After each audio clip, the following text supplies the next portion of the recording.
ओमज्ञानतिमिरन्दस्य ज्ञानाञ्जनशलाकया चक्षुरुन्मिलितं तस्मै श्रीगुरुवे नमः। नमो विष्णुपदाय कृष्णप्रेष्ठाय भूतले श्रीमते भक्तिवेदान्तस्वामिते नमः। नमस्ते सरस्वती देवी गौरवाणी प्रचारिणे विशेषशून्यवादपाश्चात्यस्थानिने। जय श्री कृष्ण चैतन्य प्रभु नित्यानंद श्री अद्वैत गदाधर शिवासादि गौरभक्तवृंद। हरे कृष्ण कृष्ण कृष्ण हरे हरे, हरे राम राम राम हरे हरे, हरे कृष्णा। तो ये हम रिवीजन कर रहे हैं। तो आज हम प्रयास करेंगे संधि को पूरा कवर करने का। शेयर में क्या दिख रहा है? स्क्रीन तो दिख नहीं रही है।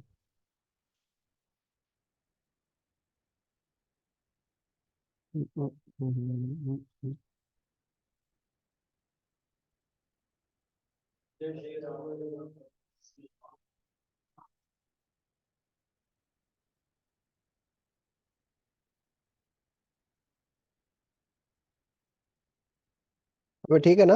स्क्रीन दिख रही है? जी प्रभु जी। तो अभी मैं नहीं पढ़ाऊंगा, मैं कुछ बताऊंगा भी नहीं, आप ही लोग पढ़ाएंगे अभी। तो पढ़ाइए, शुरू कीजिए। क्या मार्कर? पढ़ाइए। अभी थोड़ा ना पढ़ते रहेंगे, अभी टीचर बन जाना चाहिए आपको। तो देखो जी, संधि क्या होती है? दो वर्ण दो वर्ण जब पास में आते हैं तो क्या होता है जी? पहले पेंसिल लेते हैं हम। संधि। संधि होती है। संधि से पहले भी हमने कुछ शब्द देखे थे। कौन कौन से? हमने दो चैप्टर देखे थे ना? कौन कौन से चैप्टर देखे थे? याद है आप लोगों वर्ण को? विचार, और विकार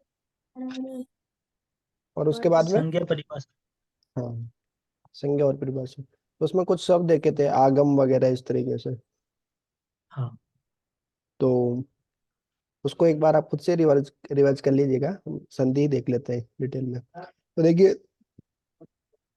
तो जहाँ पे दो वर्णों का सामीप्य होता है, जो इतने पास में आ जाते हैं, दो वर्ण इतने पास में आ जाते हैं कि वो एक दूसरे में मिल जाते हैं, है ना? या कुछ उनमें क्रिया हो जाती है कि नहीं? तो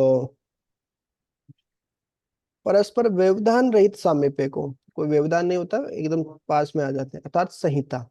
जो उसमें हमने दूसरा चैप्टर देखा था, उसमें ये टर्मिनोलॉजी हमने यूज की थी, संहिता।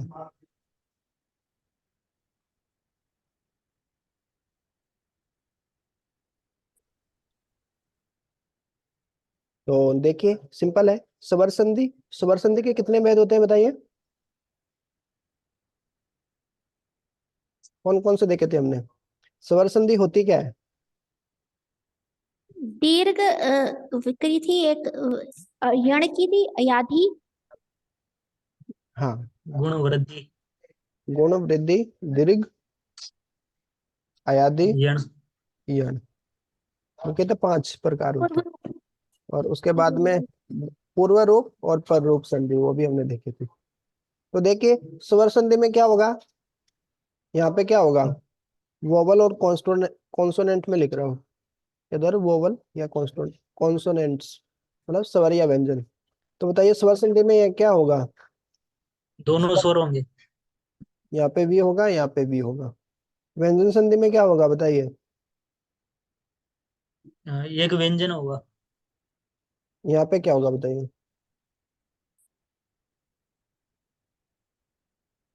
ये तो स्वर व्यंजन संधि है। संधि दोनों दोनों व्यंजन होते हैं। पक्का? जैसे जगत प्लस ईस,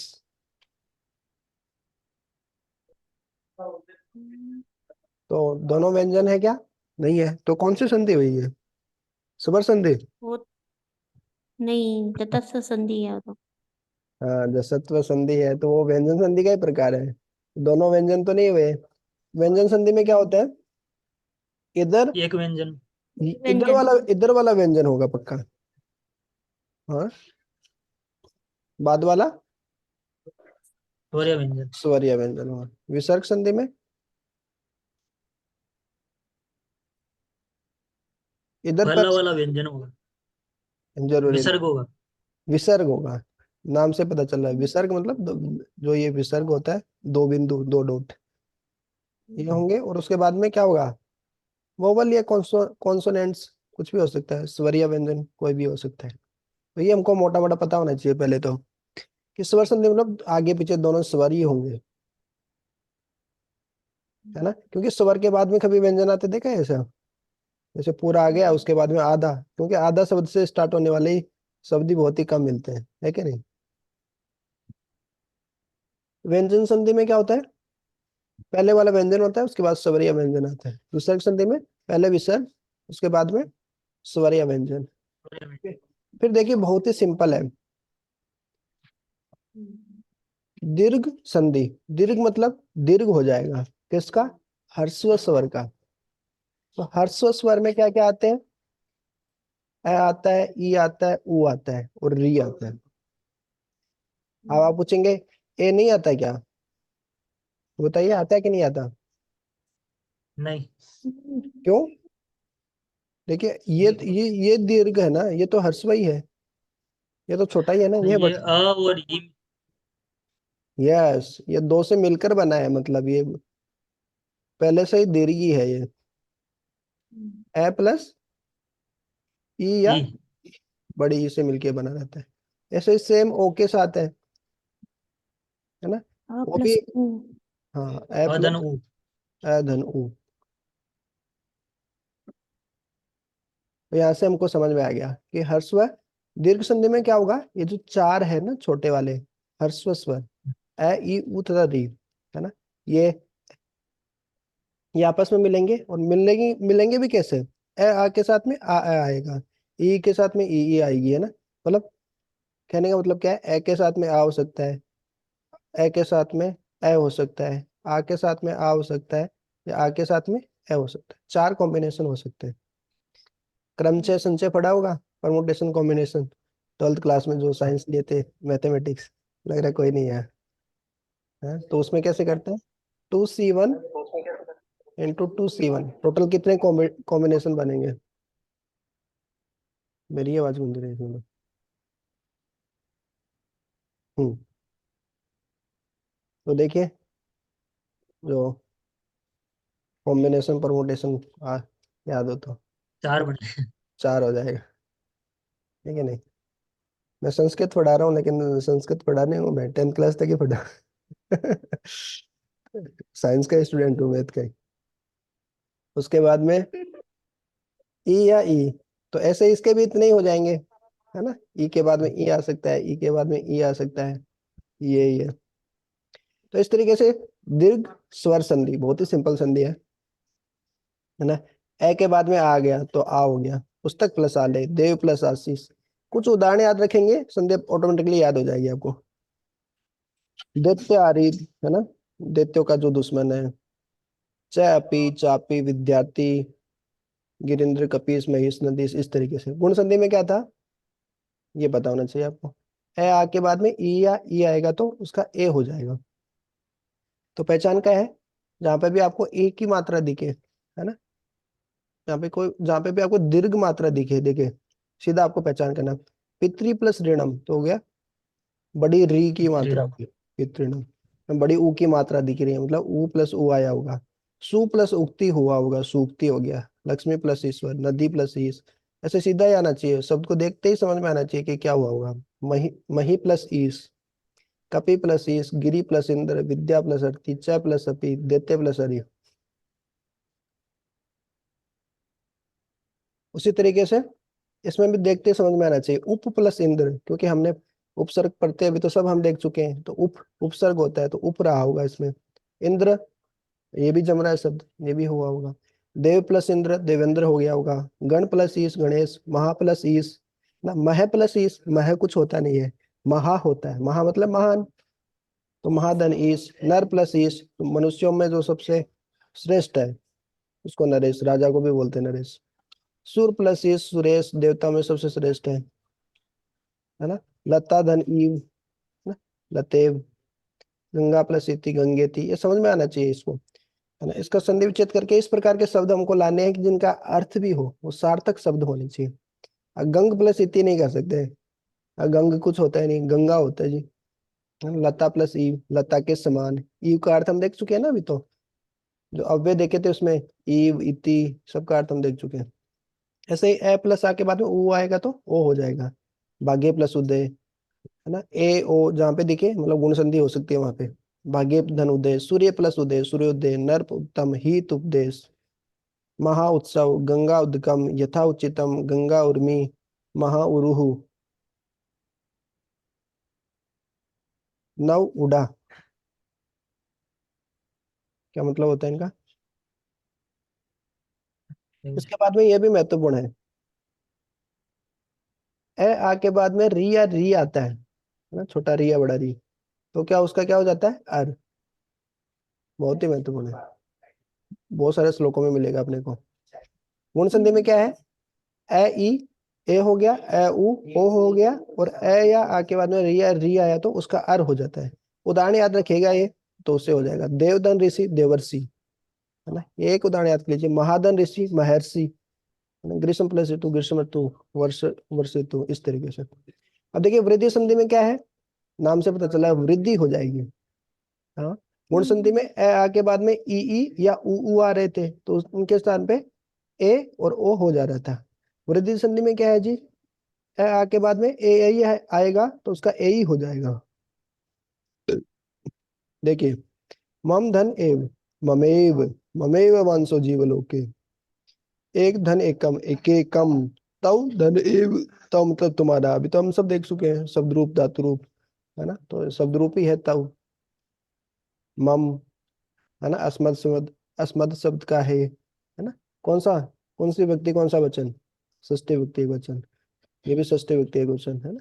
अहम मां मया मयम मत मम मयि रे, है ना, तव त्वाम तवया तुभ्यम, तस्मात् तव तवई, इस तरीके से। तो ये हो गया। देखिए जहां पे भी वृद्धि दिख रही है, बड़े ए की मात्रा दिख रही है, मतलब वृद्धि संधि हो सकती है, या बड़े ओ की मात्रा दिख रही है मतलब वृद्धि संधि हो सकती है। मम प्लस एव, एक प्लस एकम, तव प्लस एव, अद्य प्लस एव, है ना, दोनों का अर्थ भी निकलना चाहिए। अद्य मतलब आज, एव मतलब ही, निश्चित ही।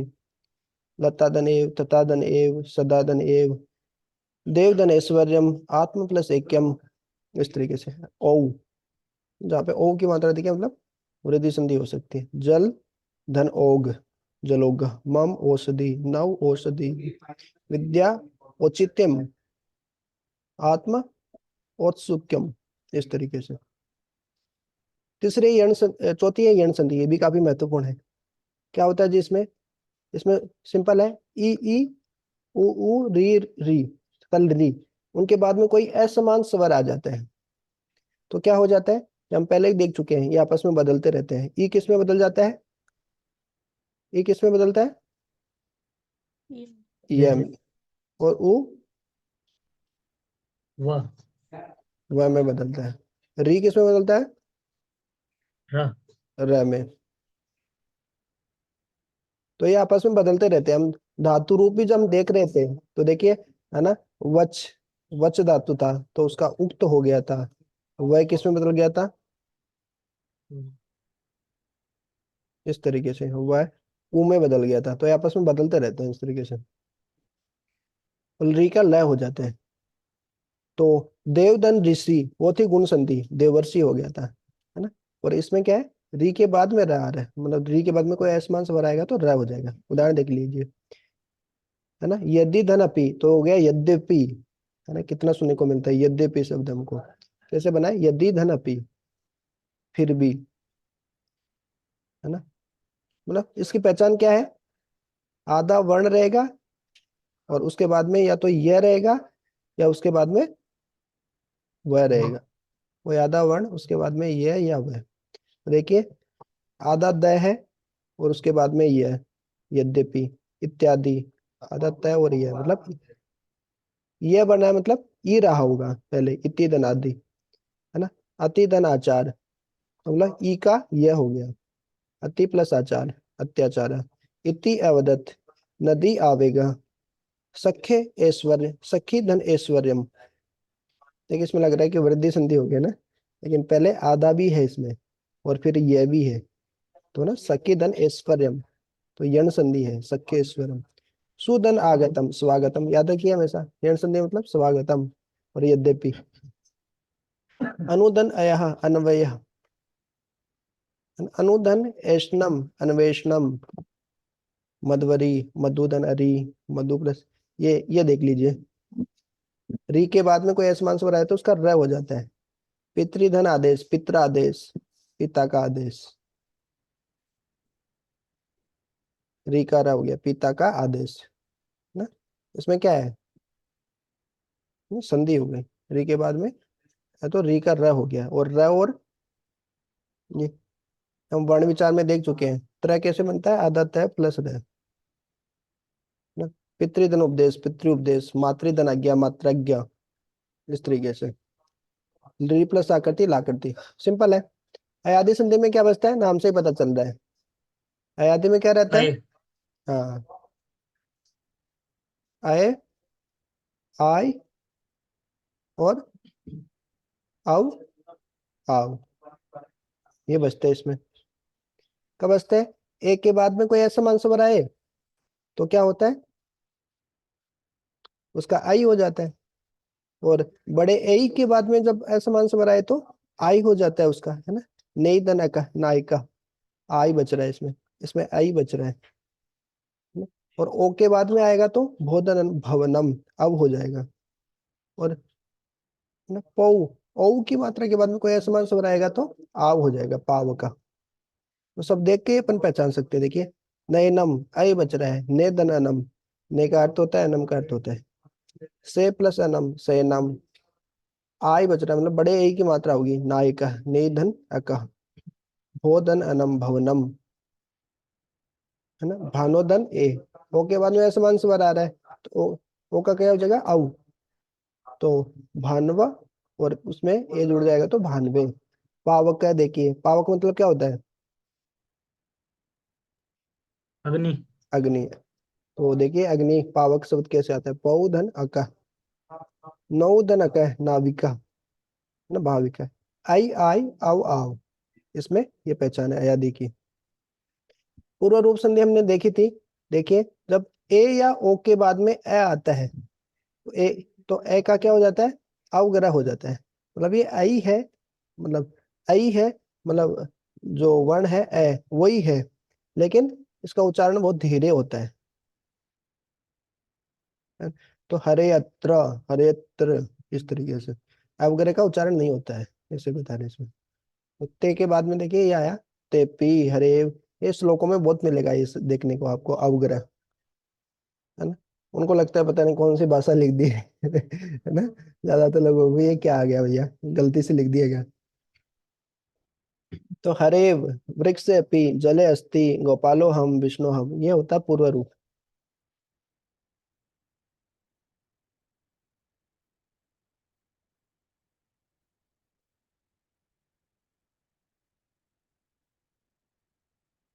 ये कुछ अपवाद है, छोड़ भी देंगे तो कोई दिक्कत नहीं, पर रूप संधि भी अपवाद ही है, कुछ दो तीन शब्द है, प्रेजते, उपोस्ति, इस तरीके से।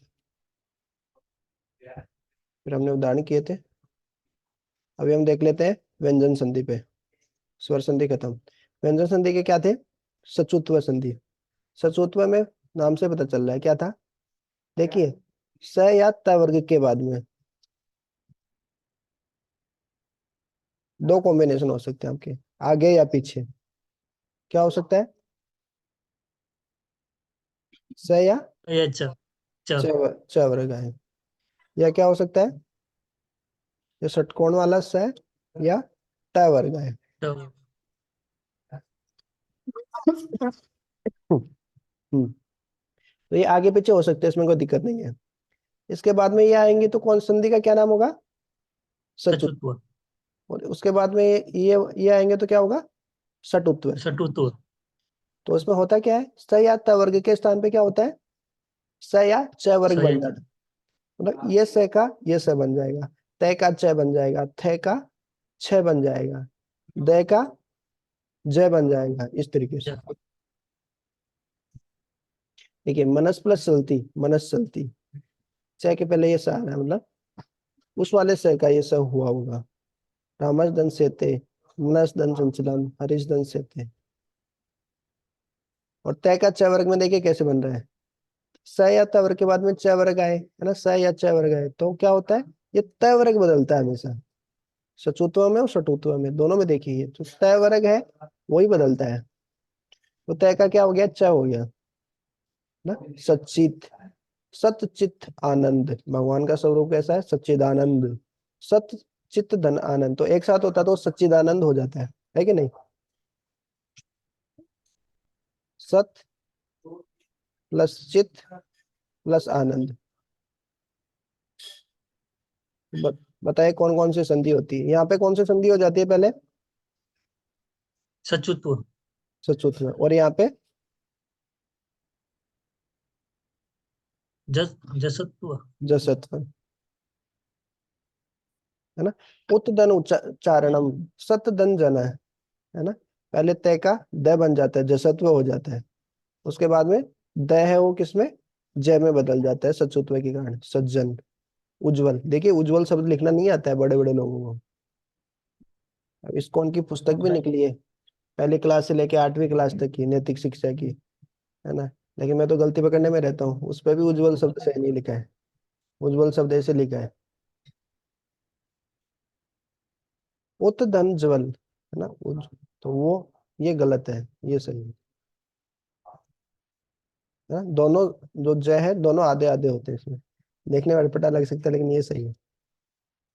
जगत धन जननी, पहले जसत्व हुआ है तीनों में देख लीजिए, उसके बाद में सचुत्व संधि हो गई, इसी तरीके से सटुत्व में है ना, जो स या त वर्ग है वो किस में बदल जाएगा, षटकोण या फिर ट वर्ग में बदल जाएगा,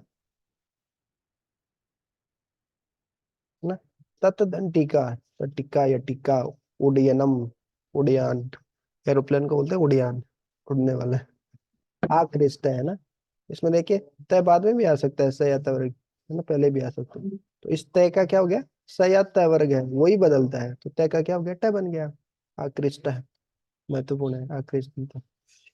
फिर देखिए जसत्व, ये बहुत काम आएगी, ये आती रहती है, क्या है जी इसमें, इसमें महत्वपूर्ण यही है, देखिए क च ट त प, वर्ग का प्रथम वर्ण आपको दिख रहा है हर जगह, क च ट त प, यही है, तो 5 वर्ग है हमारे, उनके प्रथम वर्ण है क च ट त प, उनके बाद में देखिए क्या है, या तो कोई स्वर है या फिर वर्ग का तीसरा या चौथा वर्ण है,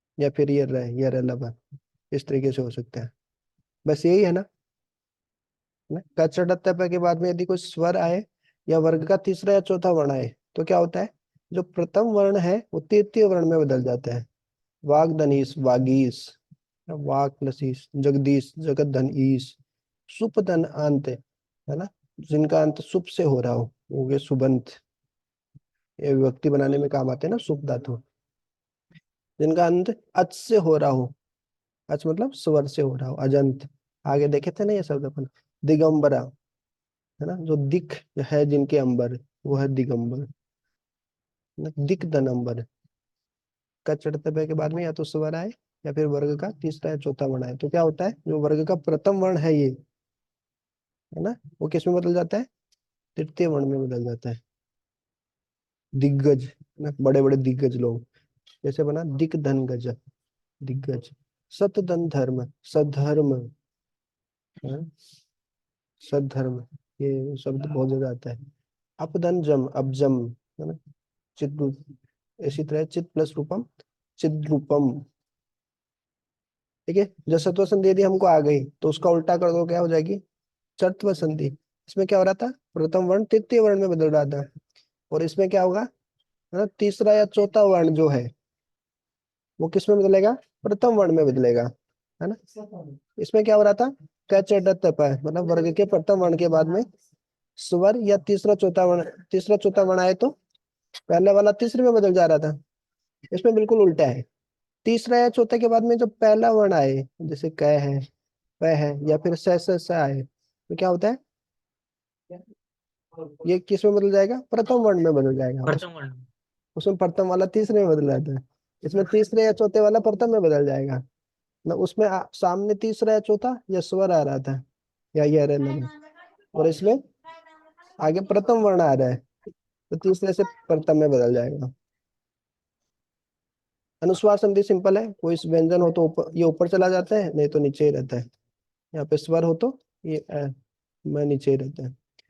पर स्वर्ण, पर स्वर्ण में क्या है जी? पर स्वर्ण में सिंपल है जी।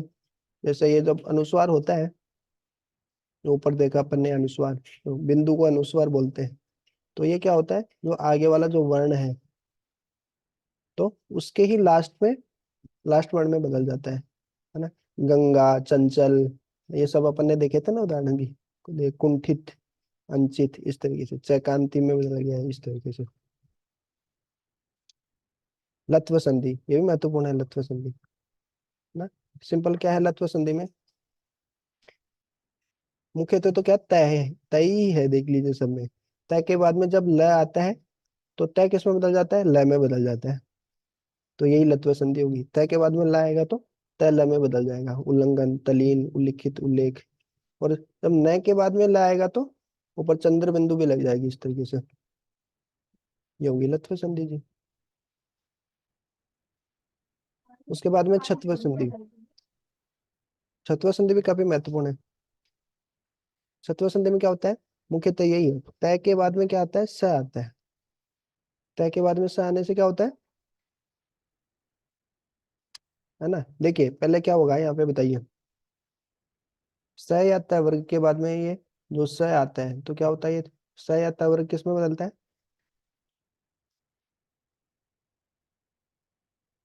सबसे पहले हमने देखा था ना, स आता है वर्ग के बाद में स या च वर्ग आता है, तो किस में बदलता है? स या च। हाँ, कौन सी संधि? सचुत्व संधि। सचुत्व। हाँ, तो ये तय किस में बदलेगा? च में बदलेगा। च। फिर एतच प्लस शोभनम। फिर च के बाद में जब ये स आता है तो इस स को अच्छा नहीं लगता है ना। कि च के कि पहले च है और फिर मैं स हूँ, तो बोले अच्छा है, इससे अच्छा तो छ में बदल जाते हैं। फिर छ में बदल जाते हैं। तो ऐसे होता है नहीं कि अच्छा नहीं लगता है। एक ट्रिक है वाला, किसी भी तरीके से याद रख सकते हो। बोले छ है, मैं स हूँ, तो बोले छ के बाद में तो छ ही आना चाहिए, तो बोले छ ही बन जाता हूँ। ये स है वो छ बन जाता है। एतत् शोभनम, तत्श्रुत्वा। इस तरह के बहुत सारे शब्द आपको मिलेंगे अभी श्लोकों में, जब हम श्लोक याद करेंगे तो। तय के बाद में स आता है तो तय का च और स का छ हो जाता है ना। तो च छ एक साथ, जब भी च छ एक साथ दिखे मतलब ये छत्व संधि ही मिलेगी आपको। च का आगम, आगम शब्द हम पे लेता है, मतलब च आके बैठ जाता है बीच में। कब? जब उ या ई के बाद में छ आता है ना। ई या उ के बाद में या ह्रस्व स्वर के बाद में जब छ आता है।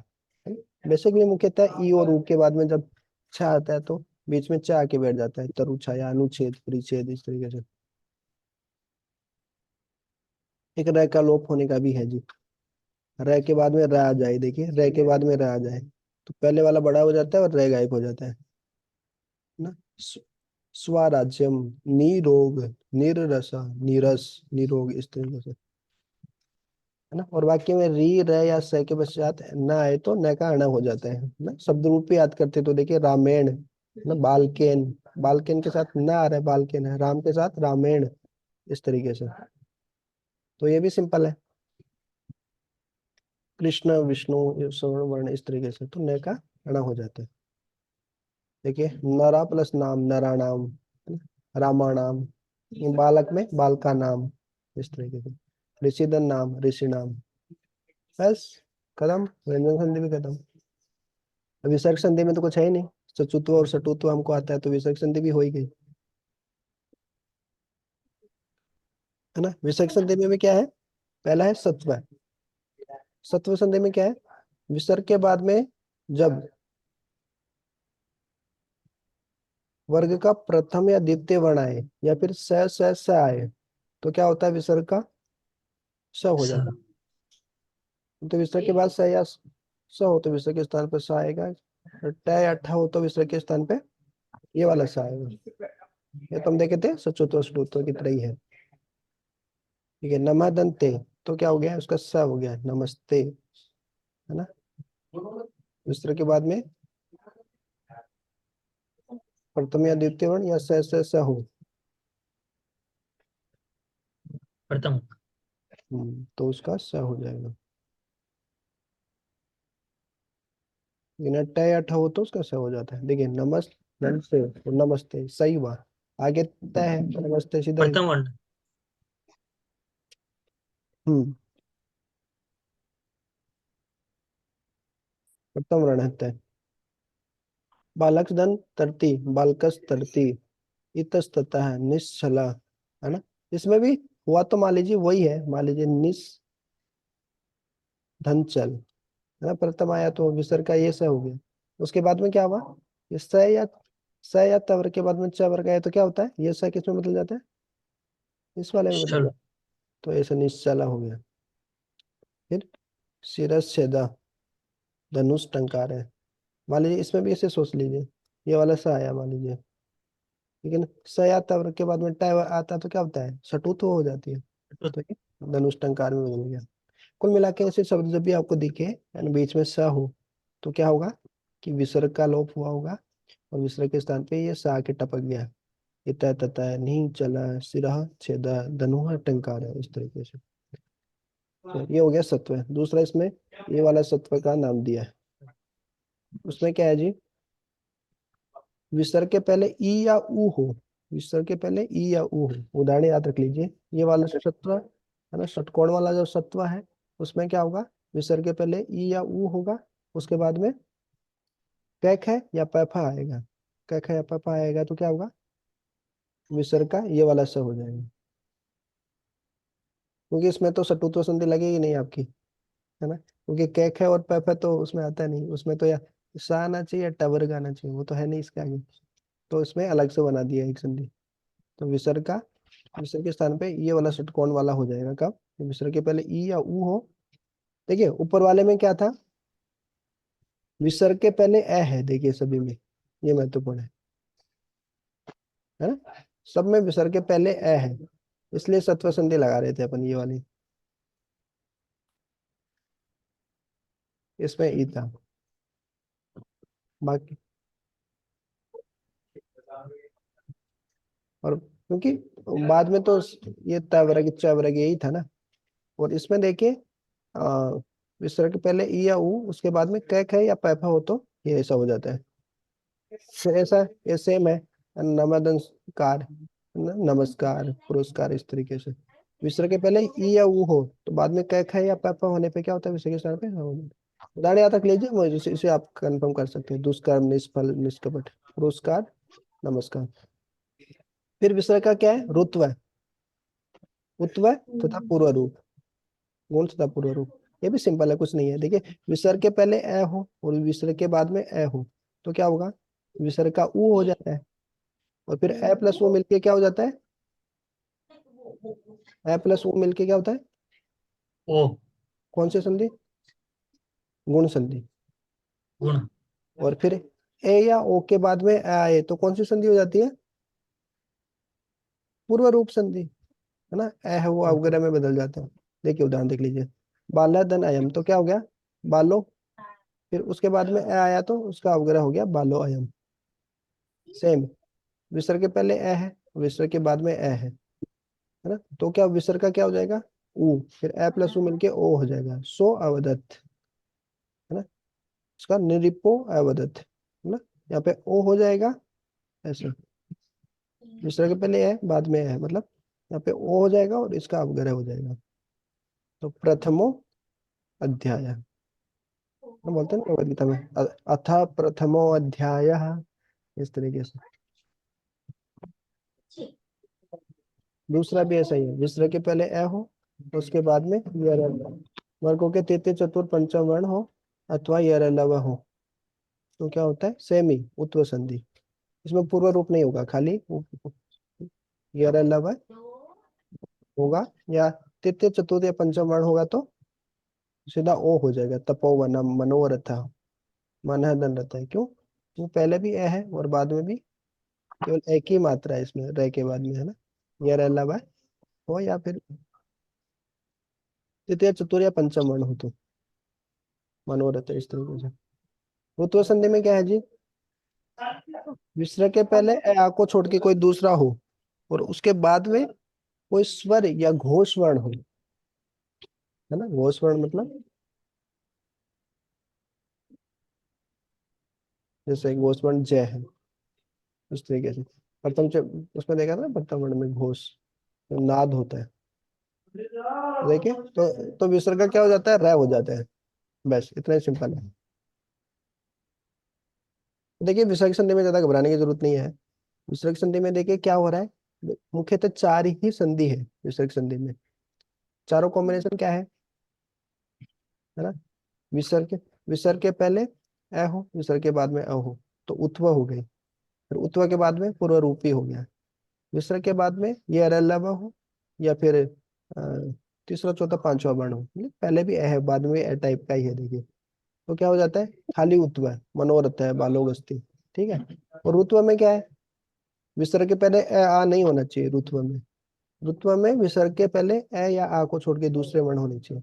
उसके बाद में स्वर हो या घोष व्यंजन हो, तो क्या होता है, तो विसर्ग है उसका र हो जाता है।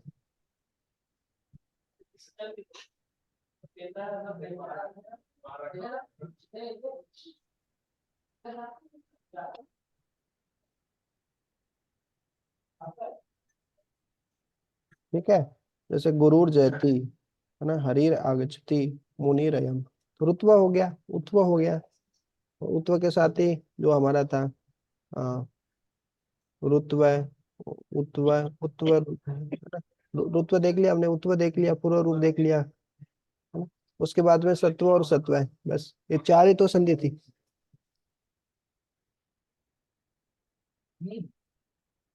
कि विसर्ग के पहले ई या ऊ हो, बाद में कैक है या पैप हो, तो ये वाला सा हो जाता है। और बाकी सभी में तो एक ही नियम लगता है। बाकी कोई भी उठा के देख लीजिए, सभी में एक ही नियम है। क्या, विसर्ग का स हो जाएगा। यदि विसर्ग के बाद खर प्रत्याहार वर्ण अर्थात प्रत्यय वर्ग के प्रथम द्वितीय वर्ण तथा स हो, तो विसर्ग का स हो जाता है। मतलब वो जो सचुत्व और षटुत्व संधि हम देखे थे व्यंजन संधि में, लगभग वही है इसमें।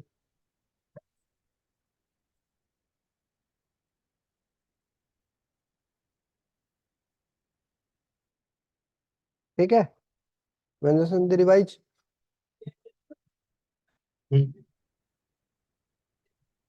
ठीक है, तो फिर यही समाप्त करते हैं।